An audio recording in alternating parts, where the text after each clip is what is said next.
Alright, you guys, if you could please turn to the first page of your notes. Unit 2, limits. Alright, average and instantaneous speed. Average speed of a moving body during an interval of time is found by dividing the distance covered by the elapsed time. More precisely, if y equals f of t is a distance or position of a moving body, then the average rate of change is this ratio here. Delta y over delta t equals f of t plus h minus f of t all over h. Alright, this triangle, you probably heard me say, is delta. Often we call the numerator delta y the change in y equals f of t, and the denominator the change in the elapsed time. Okay? Alright, so let's do an example. A rock breaks loose from the top of a tall cliff. What is the average speed during the first two seconds of the fall? Alright, use y equals 16t squared. So, we have our equation, delta y over delta t. Alright, the average speed of the rock over any given time interval is the distance traveled, delta y, divided by the length of the interval t. For the first 2 seconds of the fall, t equals 0 to t equals 2. This is what we have. 16 times 2 squared minus 16 times 0 squared. Basically, I plugged in, since we know we're dealing with the first 2 seconds, from t equals 0 to t equals 2, I plugged in 2 for t here, and then I plugged in 0 for t here, and I found the difference. The change in t, the change in time, is 2 minus 0. Okay, now if we multiply all this out, 2 squared is 4, 4 times 16 is 64. 64 minus 0 over 2 is 32 feet per second. Alright, pause the video here and go ahead and try this one. When you think you have the answer, hit play, and the answer will appear in this box over here. This is the answer you should have gotten, 48 feet per second. Alright. Example 2. Find the speed of the rock in example 1 at t equals 2. Okay, so we're dealing with the same equation. We can calculate the average speed of the rock over the interval from time t equals 2 to a slightly later time, t equals 2 plus h. I'll write that down. Alright, so here we go. So the change in y here, since we're looking at an instant, we're going to have t equals 2, and then t equals 2 plus some number h, and we're going to decide that h is very, very, very, very small. H ideally is 0, but if we plug in 0, we're going to get 0 on the denominator, which is undefined. Okay, so we cannot use this formula to calculate the speed at the exact instant t equals 2, because that would require getting h equals 0, 0 over 0 is undefined.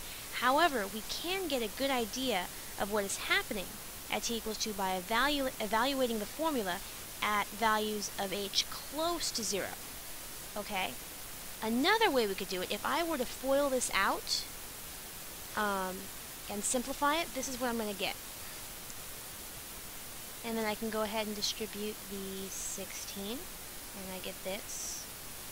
64 minus 64 is 0, and I'm left with 64h plus 16h squared over h, which means I can cancel out an h as well. Now, because I've canceled out the h, now I can plug in 0 for h. And I get 64 feet per second. Okay, go ahead and pause the video here and try this example right here. And then when you think you have the answer, hit play and the answer will appear. Alright, the answer you should have gotten is 96 feet per second. Go ahead and pause here if you need to copy down any of this stuff. Alright, the definition of a limit. Okay. The definition of a limit, I'm going to write down something that looks like gibberish, and then I'll explain it, okay? The function f has a limit L as x approaches c if, given any positive number epsilon, there is a positive number delta such that for all x, x minus c, the absolute value, is in between 0 and delta. Basically, f of x minus its limit, the absolute value of that is going to be less than epsilon. Okay? Or, the way we write that in limits is like this. The limit as x approaches c of f of x equals L. Alright. There are some properties of limits that you guys need to know. The sum rule states the following. If L, M, C, and K are real numbers, and the limit as x approaches c of f of x equals L, and the limit of as x approaches c of g of x equals m, then if you add these two functions together and take that limit, you can just add their limits together. Okay? And we're going to do, on the next page, we're going to do some examples of that. The difference rule, pretty much the same thing except you're subtracting. So you get L, L minus M. The product rule, once again, same thing except you're multiplying. The constant multiple rule. Alright, if you multiply a function by a constant and then take the limit, then you can just multiply the limit by that constant. Okay? Quotient rule, same as the sum difference and product rule, except we're dividing. And of course, the denominator cannot equal 0. Power rule, very similar to the rest. If you're taking the limit of a function with a particular exponent, you can just put its limit to that same power. This is, of course, if R and S are integers, S, the denominator, cannot equal 0. Alright, so what on earth does that mean? Let's do an example. Use the observations, the limit as x approaches c of k equals k, and the limit of x approaches c of x equals c, and the properties of limits, the ones that we just discussed up here, to find the following limits. Alright, so, A. The limit as x approaches c of x cubed plus 4x squared minus 3. Basically, we just plug in c for x. And voila. We're done. Same thing for the second example. There we go. Okay, go ahead and pause the video here and try these two. When you think you have the answer, go ahead and hit play and the solutions will appear over here. Alright, these are the solutions that you guys should have gotten. Okay. Polynomial and rational functions. I'm going to write the first rule here and then I'll talk about it a little bit.